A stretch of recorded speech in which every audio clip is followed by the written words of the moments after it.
Bonjour, bonsoir, bonne nuit pour les No Life. Aujourd'hui, j'aimerais vous présenter quelque chose que j'aurais bien aimé avoir découvert depuis fort longtemps, y compris depuis bien avant ma review de mon cahier d'éducation civique, parce qu'elle aurait une tronche assez différente du coup.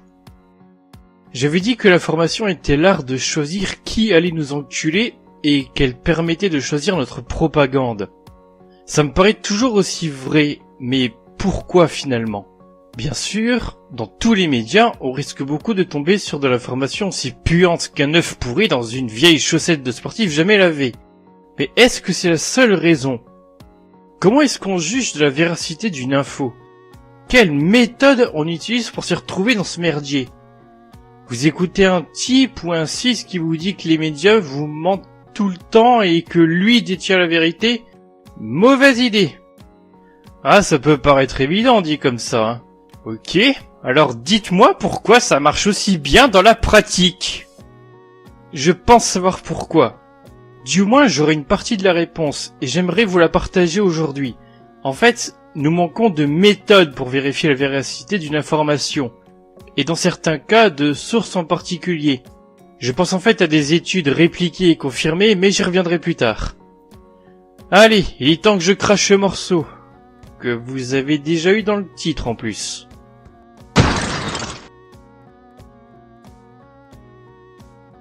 Alors, c'est quoi ça, la zététique ? En fait, ce n'est ni plus ni moins que la méthode scientifique qu'on applique dans différents domaines, même dans la vie de tous les jours. Je vais essayer de vous expliquer au mieux quelques points de la méthode. Alors déjà, il se trouve qu'en science, l'hypothèse et la théorie ne sont pas la même chose. On a tendance à les utiliser dans la vie de tous les jours sans faire de distinction. Mais il est important que je vous explique la différence pour la suite. Tel que je l'ai compris, une hypothèse, c'est ce qu'on fait au début de notre réflexion. C'est-à-dire que vous vous êtes penché sur un sujet, mais vous êtes ignorant sur ce sujet ou vous n'en êtes pas sûr. Donc vous émettez une hypothèse. En revanche, une théorie, c'est ce qu'on obtient après avoir étudié un sujet. Mais il faut encore pouvoir démontrer ce qu'elle raconte pour qu'on puisse dire qu'elle est vraie. Si la démonstration la valide, il faut la modifier ou la dégager. Alors là, je vais vous offrir un scoop si vous ne connaissez pas du tout la zététique. En science, il faut qu'une hypothèse soit réfutable pour être valable. Pourquoi ? Prenons un exemple absurde volé à la chaîne YouTube La Tronche en Biais, une chaîne de zététique. On ne peut pas affirmer que les licornes roses existent ou non. Vous avez bien compris. Jusqu'à preuve du contraire, on n'a aucun moyen de prouver que les licornes roses existent, mais si vous voulez prouver que c'est pas le cas, vous faites comment exactement ? Du fait que cette hypothèse farfelue ne peut pas être testée, la meilleure chose à faire est au moins d'en douter. Enfin, bon, bien sûr, avec une hypothèse pareille, il est plus raisonnable de penser qu'elle n'existe pas, vu que rien ne va dans le sens qu'elles existent. D'ailleurs, je viens juste d'utiliser un filtre qui s'appelle le rasoir d'Occam. C'est pas que les zététiciens soient tous barbus, c'est un principe qui dit que les hypothèses les plus simples sont celles qui ont le plus de chances d'être vraies. Pour désigner ce rasoir, on trouve également la phrase « Les multiples ne doivent pas être utilisés sans nécessité ». Donc, d'une manière générale, il faudrait pas chercher midi à 14h si une solution plus simple et vraisemblable s'offre à nous. En plus, il semblerait que ce soit plus pratique de d'abord vérifier les premières hypothèses, les plus vraisemblables donc, avant d'en ajouter de nouvelles qui le sont moins. Cependant, il faut quand même avouer que notre monde, lui, est assez compliqué. Paradoxalement, on peut entendre des zététiciens que la vision complotiste est au contraire une simplification du problème. C'est vrai que si on désigne trop souvent un coupable par un même groupe de personnes, c'est facile, hein. Ou carrément en utilisant une entité plus floue dont l'existence n'est même pas prouvée pour les plus hardcore, hein. Alors, les tenants de théorie du complot vont essayer de balancer des arguments et des preuves. Salut les gens, ici votre meilleur ami Gourou43. Vous êtes bien sur la chaîne La Vraie Vérité, et aujourd'hui j'ai trouvé une preuve irréfutable de l'existence des poneys des licornes roses. Donc elle a été mise par un gars sur YouTube, là. Donc lui là, voilà. mais je la montre moi-même parce que, bien sûr, on sait qu'elle va vite être supprimée de YouTube par l'élite satanico-franc-maçonne, et puis surtout par Bernard Roger Hasbro. Donc voilà, je la lance, hein, voilà. Alors attention, voilà, c'est maintenant. Elles sont là. Et en plus, on sait qu'elles savent danser, quoi.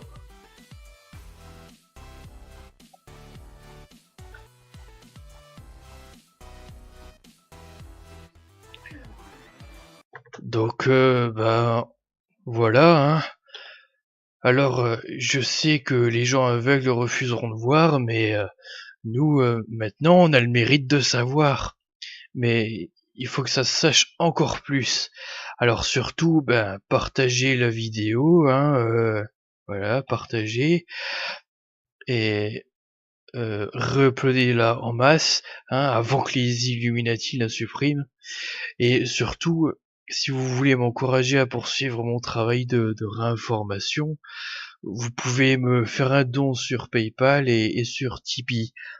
Et si vous avez regardé jusqu'au bout, c'est que vous faites partie des gens qui savent. Au revoir. Bien sûr que cet exemple est ridicule, mais on peut voir sur la chaîne Hygiène Mentale que des hyper-complotistes n'ont pas un niveau tellement plus haut. Une intox a tourné en masse sur un squelette de géant qui aurait été retrouvé. Quand on met la photo du squelette géant dans Google Images, on s'aperçoit qu'elle a été utilisée dans des articles de type « Un squelette de géant a été retrouvé à Lille ». Mais sur d'autres articles, avec la même photo, il a été retrouvé en Grèce. Et avec 4 ans d'écart tout de même. Et je ne parle même pas de l'Inde ou de la Bulgarie, hein, toujours avec la même photo. Hein. Après une enquête faite par le youtubeur, il s'avère que la photo en question vient d'un concours de Photoshop.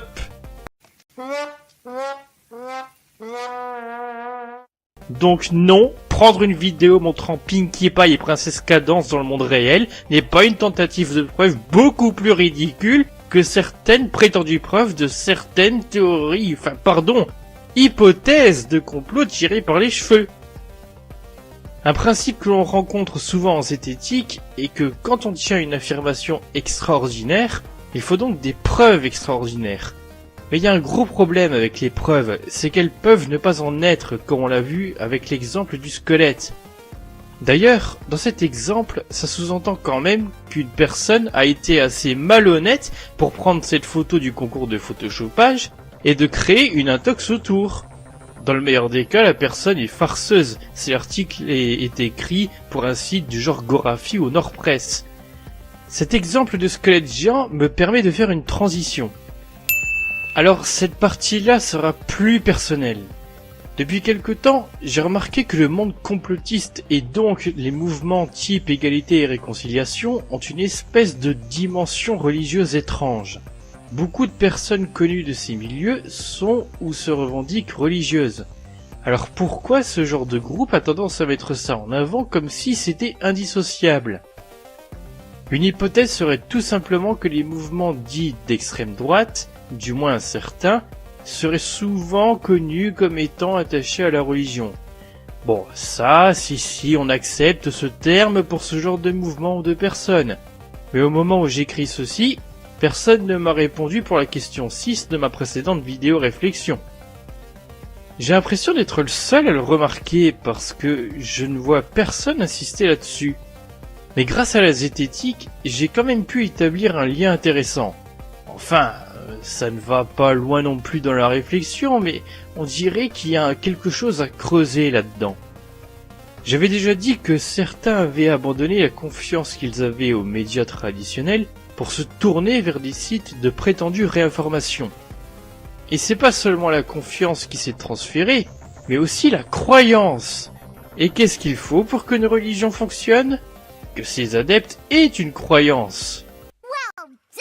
Le truc étant que dans les deux cas, la personne a décidé de croire que la raison de telle ou telle question est quelque chose d'extraordinaire. Or, il y a une question que je me pose. Si les tenants de X théorie et les religieux avaient persisté à chercher une réponse bien plus terre-à-terre, raisonnable, est-ce que ces gens auraient conclu à leur croyance pour la plupart? S'ils avaient appliqué le rasoir d'Occam, j'imagine qu'il y aurait bien moins de tenants et de croyants, non? Alors, est-ce que les scientifiques auraient tout simplement la méthode de réflexion parfaite? Déjà, selon les zététiciens, on n'arrivera jamais à la vérité absolue. On ne peut que s'en rapprocher le plus possible. Mais moi, la limite, je la vois surtout pour les gens lambda. Et je vous mets un extrait vidéo parlant du cas précis des experts à la télé pour que vous compreniez mon idée. Donc, Alors, il y a Paul, peut-être je t'en juste prie. une remarque quand même Oui. que je trouve importante qu'on a fait parce que tout à l'heure, Vlad et moi, on a dit qu'il faut écouter les experts. Juste une petite précision. Les experts, c'est les gens qui sont reconnus comme tels par la communauté scientifique dans le domaine où ils s'expriment et qu'ils partagent l'avis majoritaire de la communauté dans le domaine où ils s'expriment. C'est pas un mec qui fait le tour des plateaux de télé en portant une blouse, en se faisant appeler docteur, sous prétexte qu'il est diplômé de je ne sais quoi, et qui donne son avis sur des trucs qui n'ont rien à voir avec son secteur. C'est très remonté, mais tu as raison. C'est drôle, on en parlait de ça le tout à l'heure. statut d'expert à la télé, c'est un gros problème que la télé devrait régler très vite avant que Internet ne lui latte les coucougnettes. Espèce de faux expert. Qu'est-ce que j'ai fait?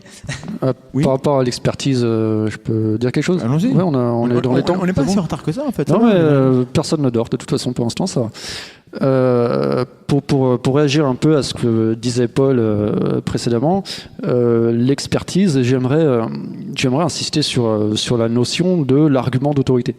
L'argument d'autorité qui, en science et dans la démarche sceptique, n'est pas un argument recevable. L'argument d'autorité, c'est donc un argument qui consiste à dire bon bah écoute, moi j'ai un doctorat en médecine, regarde j'ai même une super blouse blanche, donc quand je te dis que tu vas avoir le cancer en mangeant tel ou tel truc et que le seul moyen de te soigner, de t'en prémunir, c'est d'acheter mes pilules hors de prix 100% naturelles, c'est vrai. Et j'ai pas à te faire la démonstration que c'est vrai et que ça marche et que c'est efficace. C'est le principe de l'argument d'autorité. La seule justification à cet exposé, c'est que c'est un médecin, c'est une sommité, c'est quelqu'un de savant, c'est quelqu'un de diplômé. C'est pas quelqu'un qui va recourir aux preuves. Et lorsque l'on essaye de prouver quelque chose, on s'en remet au consensus scientifique. Le consensus scientifique, c'est l'opposé de l'argument d'autorité. Et le consensus scientifique, ce n'est surtout pas l'addition de la totalité des arguments d'autorité qui pourraient exister. C'est-à-dire que quand on dit, par exemple, dans une pétition contre je ne sais trop quel produit ou quel médicament, oui, mais il y a 3000 médecins qui ont signé la pétition qui dit que j'ai raison. Le professeur Joyeux, par exemple, pour ne citer personne, contre les vaccins, c'est une grosse escroquerie intellectuelle. Oui, je balance les noms, je m'en fous. Attends qu'il ait fini de parler beaucoup plus. Mais c'est pour préciser les trucs. Mandax entre en guerre. Non, mais quand même, faut le dire. Mais voilà, cette addition d'opinion, en l'occurrence, c'est une addition d'arguments d'autorité. Et c'est pas le consensus scientifique. Le consensus scientifique, c'est l'addition de toutes les preuves existant actuellement sur un sujet donné qui ont été analysées. De fait, très peu de personnes, dès lors qu'elles s'en remettent à cette totalité des preuves en notre disposition, peuvent avoir raison contre une majorité constituée d'opinions. Et même contre une majorité constituée d'opinions d'autorité. C'est-à-dire un colloque de médecins et de grands savants, dès lors qu'ils ne s'en remettent pas aux preuves, ne s'en remettent pas au consensus scientifique. Et c'est ce que je voulais souligner par rapport à ce recours à l'expert et à l'expertise, c'est que quand on décide de faire confiance, d'accorder sa confiance à un expert, on n'accorde pas sa confiance à l'expert parce qu'il est expert. Ce que sous-tend l'expertise, c'est que ce bonhomme-là, lui, il va s'en remettre à sa connaissance des preuves. Il va pas s'en remettre à sa blouse ou à son diplôme. Comme le disait, je sais plus, Vled ou Mandax, aujourd'hui, l'étendue des connaissances sur l'univers est telle que, de toute façon, on ne peut pas tout savoir sur tout. Même les scientifiques, même les gens qui ont plusieurs doctorats, ça existe, ne peuvent pas tout savoir sur tout. Ils sont obligés de s'en remettre à l'expertise d'autres collègues. Cette expertise, ce n'est jamais un argument d'autorité. Merci pour la précision, c'est vrai que c'était pas suffisamment bien exprimé auparavant. Du coup, c'est compliqué. Je sens de l'ironie. Donc, non, pas du tout, non, je fais quelque chose de très très scientifique, je te remercie de m'avoir corrigé. On a laissé l'ironie à la maison, on a oublié avec le reste du matériel. C'est malheureux. Mais du coup, ça lève la difficulté de comment est-ce que les gens font la distinction entre un expert qui fait son boulot et un expert qui donne son avis. Et c'est une très bonne question, on n'a pas la réponse, non, mais c'est compliqué. C'est justement, je pense que c'est pas le boulot du mec qui regarde. Le problème, c'est que là, ça pose vraiment la question d'avoir un média de confiance qui sélectionne un expert qui fait un travail d'expert, à savoir qu'un expert, en gros, un expert, c'est un proxy vers les connaissances scientifiques accumulées dans un domaine. C'est quoi un proxy ? Un truc qui permet d'y accéder. Un média. Une passerelle. Une passerelle. Je vois, j'ai l'image, merci. Et il doit être choisi comme tel après, donc normalement c'est pas censé être c'est pas toujours justement à la personne qui accède aux médias, à la personne quelconque devant son ordinateur ou sa télé, de faire tout ce travail d'investigation pour savoir si les médias ont fait leur travail et apporté un expert qui soit réellement ce pourquoi il est présenté.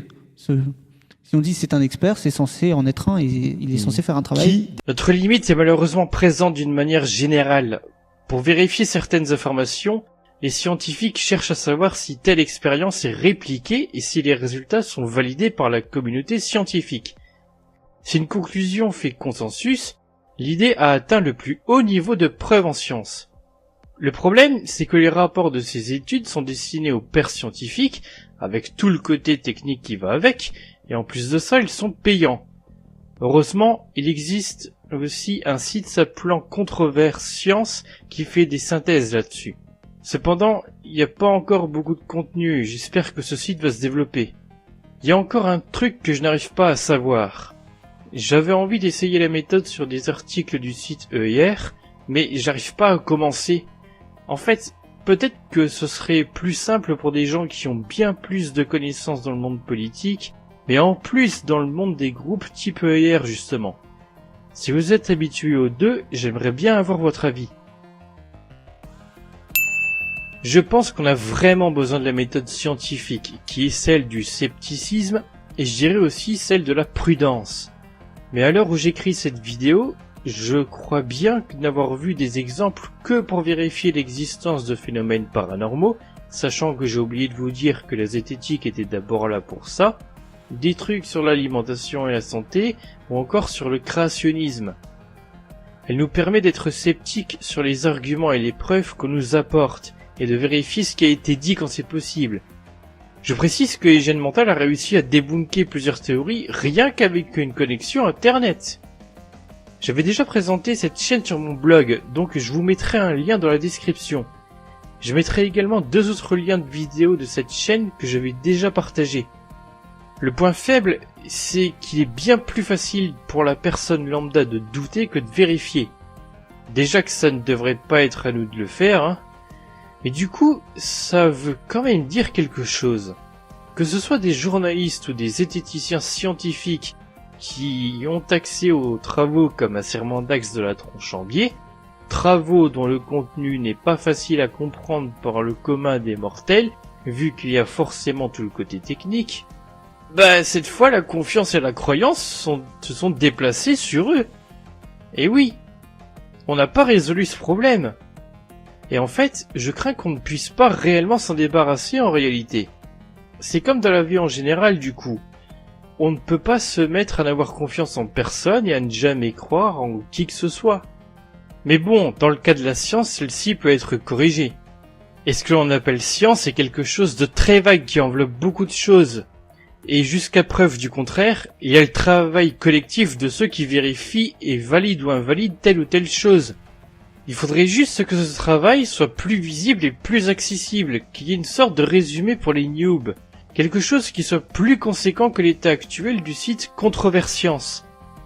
Et pour finir, parce que c'est marrant quand on peut avoir une interaction avec le public dans les vidéos, j'aimerais que vous écriviez dans les commentaires ce qu'est pour vous une preuve ou un argument valable allant dans le sens de l'existence d'un complot. Il faudrait qu'on puisse voir ensemble si zététiquement ça passe, si c'est possible quoi. Sinon ça veut dire qu'on reste coincé au début de la démarche et donc que la théorie ou l'hypothèse sont le moisi. Merci de m'avoir écouté et d'avoir supporté la présence de Poney et de Licorne surexcités, et en attendant vos commentaires, je vous dis à bientôt.